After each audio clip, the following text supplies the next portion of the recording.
नमस्कार। कथा क्षितिज में आपका हार्दिक स्वागत है। आज हम एक ऐसी कथा पर विचार करेंगे जो हमें शिव पुराण के गहरे रहस्यों से परिचित कराती है, अहंकार और अटूट श्रद्धा के बीच का द्वंद्व और कैसे ये दोनों हमारी नियति को आकार देते हैं। ये कथा है लंकापति रावण की, जिसके पास असीमित ज्ञान था, जिसने अपनी तपस्या से स्वयं महादेव को प्रसन्न किया, फिर भी जिसके अहंकार ने उसके पतन की कहानी लिखी। शिव पुराण हमें सिखाता है कि विश्वास और भक्ति की शक्ति कितनी अपार होती है, लेकिन साथ ही यह भी कि अहंकार किस प्रकार उस शक्ति को भस्म कर देता है। रावण, जो त्रिलोक विजयी था, जिसने वेदों का ज्ञान कंठस्थ कर लिया था और भगवान शिव का महान भक्त भी था, उसका जीवन इसी विरोधाभास का एक जीता जागता प्रमाण है। रावण की भक्ति की बात करें तो वो अद्वितीय थी। उसने वर्षों तक कठोर तपस्या की, अपने 10 शीशों को बारी बारी से काटकर भगवान शिव को अर्पित करने का संकल्प लिया। उसकी इस अद्भुत तपस्या से भोलेनाथ प्रसन्न हुए और उसे अजेय होने का वरदान दिया। रावण ने भगवान शिव से वरदान में इतनी शक्ति प्राप्त की कि वह तीनों लोकों में किसी से पराजित नहीं हो सकता था। उसने सोने की लंका का निर्माण किया, स्वयं को भगवान शिव का सबसे बड़ा भक्त घोषित किया और उसकी ख्याति चारों दिशाओं में फैल गई। परंतु यहीं से उसके पतन की शुरुआत भी हुई।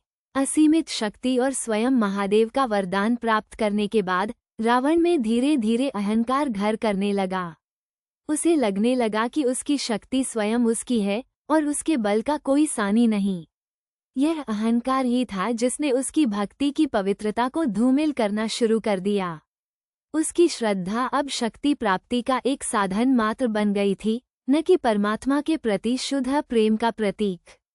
रावण का अहंकार उस क्षण पराकाष्ठा पर पहुंच गया जब उसने स्वयं भगवान शिव के निवास स्थान कैलाश पर्वत को उठाने का दुस्साहस किया। एक बार जब रावण कैलाश पर्वत के पास से गुजर रहा था, तो उसने देखा कि नंदी बैल ने उसे आगे बढ़ने से रोक दिया। रावण को ये बात नागवार गुजरी। उसके भीतर का घमंड जाग उठा। उसने सोचा, मैं अपनी शक्ति से इस पर्वत को ही उखाड़ फेंकूंगा, और अपने 10 हाथों से उसने कैलाश पर्वत को ही उठाने का प्रयास किया। ये केवल एक पर्वत को उठाना नहीं था, ये शिव के सर्वोच्च स्थान को चुनौती देना था, उनकी शक्ति पर प्रश्न चिन्ह लगाना था। उसका ये प्रयास भगवान शिव के प्रति उसके अहंकार का स्पष्ट प्रदर्शन था। जब रावण कैलाश को हिलाने लगा, तो भीतर विराजमान महादेव ने केवल अपने पैर के अंगूठे से पर्वत को हल्का सा दबा दिया, और बस रावण उस विशाल पर्वत के नीचे दब गया। उसकी सारी शक्ति, उसका सारा बल उस एक क्षण में निष्प्रभावी हो गया। वो दर्द से चीख उठा, उसकी हड्डियों में भयानक पीड़ा होने लगी।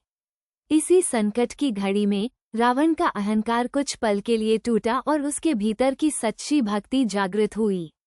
दर्द और असहायता के बीच उसने भगवान शिव को प्रसन्न करने के लिए शिव तांडव स्तोत्र की रचना की। इस स्तोत्र की एक एक पंक्ति में भक्ति, समर्पण और महादेव के प्रति अगाध प्रेम झलकता है। रावण के तीव्र स्वरों में जब ये स्तोत्र गूंजा, तो महादेव प्रसन्न हुए और उन्होंने रावण को पर्वत के नीचे से मुक्त कर दिया। उन्होंने उसे रावण नाम दिया, जिसका अर्थ है जो भीषण गर्जना करे।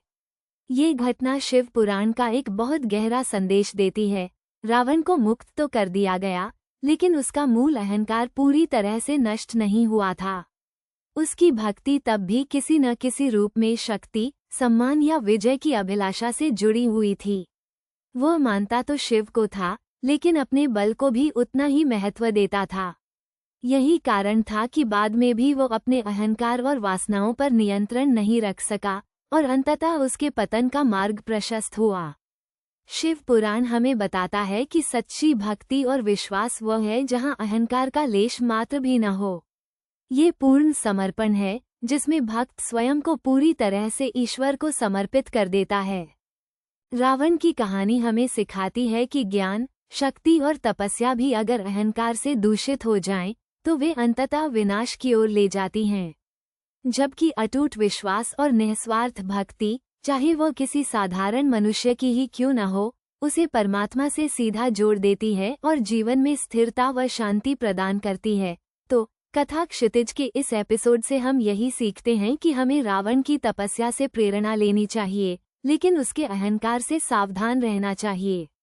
अपनी श्रद्धा को निर्मल बनाए रखें और विश्वास की शक्ति पर भरोसा करें। यही शिव पुराण का सार है। धन्यवाद।